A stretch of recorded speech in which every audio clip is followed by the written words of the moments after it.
यदि आप एक पेरेंट्स हैं तो आप अपने फोन का कैलकुलेटर एक बार खोल लीजिए। मैं कुछ जोड़ने को बोलता हूं, आप जरूर जोड़िएगा। आपके कितने बच्चे होंगे और एक बच्चे का आप लगभग एक साल का स्कूल का कितना खर्चा मानते होंगे? एक बार कैलकुलेट कीजिएगा कि उस बच्चे की बुक, जो भी बुक्स होती है सारी, उसकी स्कूल की फीस, आप उसको स्कूल छोड़ने जाते हैं या फिर वो किस हिसाब से स्कूल पहुंचता है, बस से या फिर आपने क्या कुछ उसके लिए सोर्सेज उसको दिए हुए हैं, उसका आपको कितना खर्चा आ रहा होगा, आपके बच्चे के स्पोर्ट्स के लिए आप कितना खर्चा कर रहे होंगे। और इतना सारा कुछ खर्चा कर देने के बाद, और मैं सिर्फ वो नहीं कह रहा हूं, आप अपने बच्चे को खाना भी देते हैं, आप अपने बच्चे के लिए और भी बहुत सारे खर्चे करते होंगे, राइट? आप अपने बच्चे का मेडिकल का भी खर्चा रखते होंगे। तो आप सभी को कैलकुलेट कर लो, सिर्फ एक साल का मैं बोल रहा हूं आपको, एक साल का आप अपने बच्चे का स्कूल से लेकर के, मेडिकल से लेकर के, घर का सारा खर्चा कैलकुलेट कर लो, कितना खर्चा आ रहा होगा। ठीक है, जो भी आ रहा है वो आपके सामने रखिए, उसको 7 से मल्टीप्लाई कर लो, 7 इससे मल्टीप्लाई कर लो। अब आपके सामने कितना रुपया शो हो रहा होगा। मेरे ख्याल से, अगर मैं मेरे यहाँ की बात करूं, अगर मेरा खुद का बच्चा होता तो लगभग मुझे 10 से 12 लाख रुपए, यदि मेरा बच्चा 5वीं से लेकर 12वीं तक पढ़ रहा है तो लगभग 10 से 12 लाख रुपए मेरे खर्च हो चुके होंगे वहां तक, मेडिकल से लेकर सब कुछ। क्या होगा यदि आपको यह सारा खर्चा ना करना पड़े? मैं ये नहीं कह रहा कि आप अपने बच्चे को बिल्कुल पढ़ाना छोड़ दो, उसके ऊपर खर्चा करना बंद कर दो, लेकिन एक ऑप्शन है जो कि भारत सरकार ने सभी को दिया है। लेकिन होता क्या है कि हजारों की संख्या में जो है बच्चे उसके लिए अप्लाई करते हैं, बट मात्र कुछ ही बच्चों को लिया जाता है। मैं बात कर रहा हूं जवाहर नवोदय विद्यालय की, जिसको भारत सरकार द्वारा स्टार्ट किया गया था आज से 20-25 साल पहले। हर जिले में, भारत के अंदर हर जिले में एक नवोदय विद्यालय जरूर है, और उस जवाहर नवोदय विद्यालय की शुरुआत होती है 6ठी कक्षा से, यानी कि पहली, दूसरी, तीसरी, चौथी, 5वीं वहां पर है ही नहीं। वहां पर सिर्फ 6ठी से लेकर 12वीं तक के बच्चों को पढ़ाया जाता है। अब एक चीज और समझिए, 6ठी कक्षा में कौन जाएगा? अब आपके बच्चे को 5वीं तक तो आपको भाई साहब खुद ही पढ़ाना पड़ेगा, चाहे आप गवर्नमेंट स्कूल में पढ़ाओ, चाहे आप किसी और स्कूल में पढ़ाओ, वो खर्चा तो आपको खुद को झेलना पड़ेगा। अब 5वीं में आपका बच्चा इस साल पढ़ रहा है, और उसी समय नवोदय विद्यालय फॉर्म रिलीज करता है, और वो फॉर्म हर 5वीं में पढ़ने वाला बच्चा भर सकता है। ठीक है, अब आपने फॉर्म भर दिया। अब इस फॉर्म भरने से कुछ नहीं होता, आपके बच्चे को होशियार होना पड़ेगा, पढ़ना पड़ेगा उस चीज को जो कि जवाहर नवोदय विद्यालय ने सिलेबस दिया है। तो जवाहर नवोदय विद्यालय एक नोटिफिकेशन के माध्यम से सिलेबस रिलीज करता है, बहुत ही ईजी है, कुछ हार्ड नहीं रहता। यदि आपका बच्चा उस सिलेबस को अच्छे से पढ़ लेता है, एग्जाम को फाइट कर लेता है, तो मात्र हर जिले में 80 बच्चों को लिया जाता है। अब उन 80 बच्चों को पूरे 7 साल के लिए, यानी कि 6ठी से लेकर के 6ठी, 7वीं, 8वीं, 9वीं, 10वीं, 11वीं, 12वीं, यहां तक बिल्कुल फ्री में हॉस्टल के अंदर पढ़ाया जाता है। मतलब कि जवाहर नवोदय विद्यालय का खुद का एक हॉस्टल है, वहीं पर आपके बच्चे को रखा जाएगा। आपके बच्चे की सेफ्टी की सारी जिम्मेदारी उस स्कूल की होगी। आपके बच्चे का खेल, अगर आपके बच्चे को बुखार आ गया, मेडिकल की सारी जिम्मेदारी उनकी होगी। आपके बच्चे को खेल के लिए क्या क्या चीजें चाहिए, शूज चाहिए, आपके बच्चे को ड्रेस चाहिए, आपके बच्चे को स्पोर्ट्स के लिए जो है फुटबॉल चाहिए, वॉलीबॉल चाहिए, हैंडबॉल चाहिए, हॉकी चाहिए, सब कुछ चाहिए। Everything will be provided by that school. उस स्कूल के द्वारा आपके बच्चे को दिया जाएगा।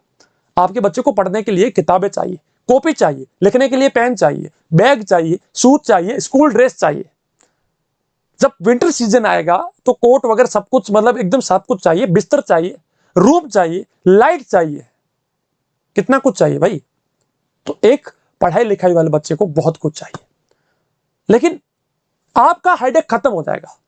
और सिर्फ हेडेक की बात नहीं, हो सकता है कि आपके पास 12-15 लाख तो यही पड़े हैं और आपके पास बहुत सारा पैसा है, बट जिन लोगों के पास खूब सारा पैसा है ना, बहुत बार हुआ है कि वो भी अपने बच्चे को इस स्कूल में भेज नहीं पाते, या फिर वो लोग भी खूब सारा पैसा खर्च करके भी अपने बच्चे को उतना सक्षम नहीं बना पाते जैसा जवाहर नवोदय विद्यालय बना देता है। वही चीज मैं आपको समझा रहा हूं कि सिर्फ ये मत सोचो कि आपका वहां पर 11-12 लाख रुपए बच जाएगा। ये सिर्फ मैं उन लोगों के लिए बोल रहा हूं जो शायद अफोर्ड नहीं कर पा रहे अपने बच्चे की शिक्षा को। उन लोगों के लिए तो वैसा भी 12 लाख रुपए बहुत मैटर करता होगा, लेकिन जिनके लिए 12 लाख मैटर नहीं करता, उनके लिए बच्चे का फ्यूचर तो जरूर मैटर करता है। तो जवाहर नवोदय विद्यालय में सिर्फ 80 बच्चे को, मतलब कि हर एक जिले के जवाहर नवोदय विद्यालय में हर साल 80 बच्चों को लिया जाता है और लगभग 2500 से 2400 बच्चे फॉर्म भर देते हैं। तो पूरे भारत में करीब करीब 27 से 28 लाख बच्चे फॉर्म भरते हैं और मात्र 50,000 बच्चों को लिया जाता है। अब यहां पर लड़के लड़कियां, गांव के बच्चे, शहर के बच्चे, गवर्नमेंट स्कूल के, जिन माँ बाप के गवर्नमेंट की जॉब है, उनके बच्चे भी जा सकते हैं, कोई डाउट नहीं, आप भी फॉर्म भर सकते हैं। तो क्यों आप अपने बच्चों को इतना पीछे रख रहे हो भाई?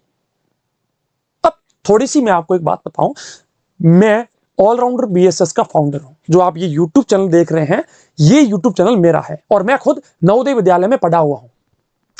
मेरे फाइनेंशियल कंडीशन की यदि मैं बात करूं तो मेरे पेरेंट्स क्या है? मेरे पेरेंट्स खेती करते हैं, आज भी खेती करते हैं। तो जब मैंने 2008 में नवोदय विद्यालय एंट्रेंस एग्जाम दिया था, तब भी मेरे पेरेंट्स के पास कुछ पैसा नहीं था एंड वो मेरी शिक्षा को अफोर्ड नहीं कर पा रहे थे। एक वक्त आया जब किसी स्कूल के मास्टर ने मुझको कहा कि बेटा तू ये फॉर्म भर, और मैंने फॉर्म भरा।